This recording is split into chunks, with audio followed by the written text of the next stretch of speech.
there's a new class of meme tokens, and they were created over the past week. They have turned multiples of early investors.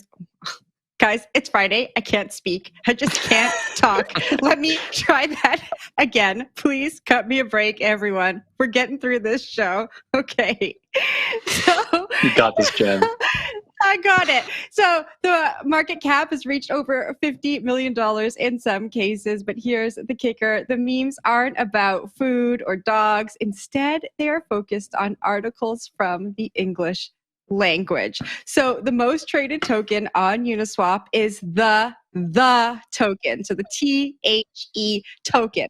The was created after Vitalik Buterin joked someone should make a project called the protocol. This brings me back to how easy it is to spin up one of these tokens, how easy it is to create a community around what someone says on Twitter, and how easy it is for some people who are really embedded in these communities to get rich from these crazy tokens. Sam, I'm going to toss it to you because you have a ton of fresh perspectives you've been sharing with us today. What do you think? I mean, there's not much fresh to say about meme coins. One of the things that I just like to, I don't know, that I think about when it comes to meme coins, like obviously it's a quote unquote bear market.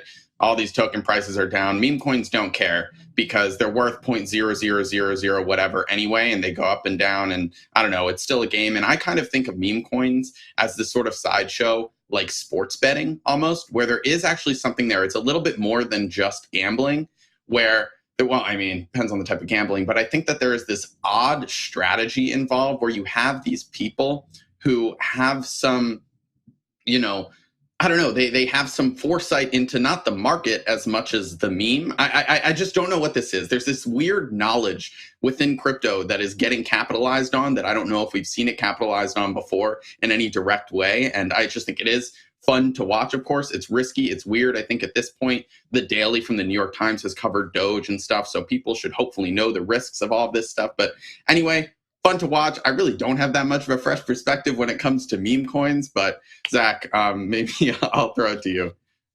I mean, I'll be the wet blanket here. Don't get wrecked by these silly meme coins, okay?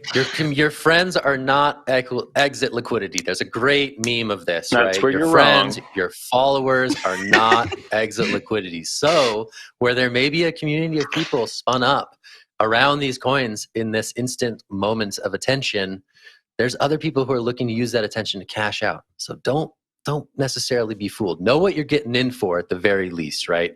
Do what you will with your money, but know what you're getting in for at the very least, because some of these look like pump and dumps that may or may not happen. Who knows? These could be the next batch of Dogecoins. But then again, there are many other coins that have popped up momentarily overnight that are sort of littering the roadway toward Doge greatness, or whatever that metaphor might need to be. So I'm going to toss it over to Will for his thoughts on this one.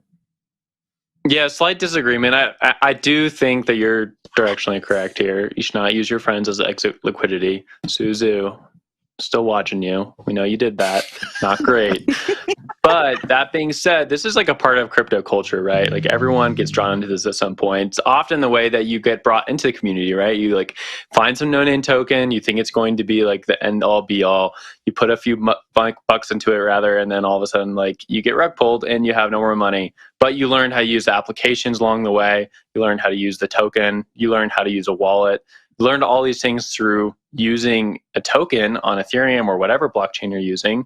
And then that brings you deeper into the community. So I do think there is like some, I don't know, element about this that can redeem it, right? There's not all bad stuff. So whenever I see like Bitcoin maximalists or the like just hating on all these tokens, I think, well, that's often how you were brought into the community in the first place, is getting wrecked. I mean, that's how most people get into any sort of finance, right? They learn a little bit at first. You have to lose money before you make money. That being said, you're right. This is pretty awful. Twitter bot stuff should also be taken care of, hopefully pretty soon here.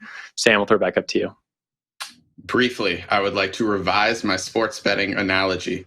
I'm thinking of Peaky Blinders, where they rigged all the horse races. This is more like that. People still had fun. Some people made money, but there were people rigging it the whole time. I should mention that. I agree with both of you in different respects. This is crazy. I'm not going to do it. It is objectively fun to watch. And I hope people don't get fleeced too much in the end. But yeah, my new analogy. Will? So Last far, thought it's on kind of this. like a crypto casino and a crypto university. Will, tell us your last thought. Oh, you're right. The casino thing is great. Metaverse. We talk about that all the time. The only room in the metaverse people are using is the casino. I think it's the same thing with Twitter. The only thing people want right now in a bear market is still the casino, even if the tokens are not that great, even if you spun them up 5 seconds before. I mean, just like in my own crypto journey, I remember Tendy's token back in 2020. We had like the food tokens. There's so many different food tokens, and you'd pick your best one or your favorite one. You'd purchase a little bit of it. You knew it was going to zero, but you learned a lot along the way. You made some friends in the community, and you kept going. I lost all $50 on my Tendy's tokens, but it was worth it. And sometimes I look back at it and just have a laugh. So as long as people are not getting too wrecked on these tokens, then not a big deal. And if you do get too wrecked on these tokens, hate to say it might just be your fault. But that's my last thoughts on the subject. The real gains were the friends we added along the way. Thanks, Will. That was nice.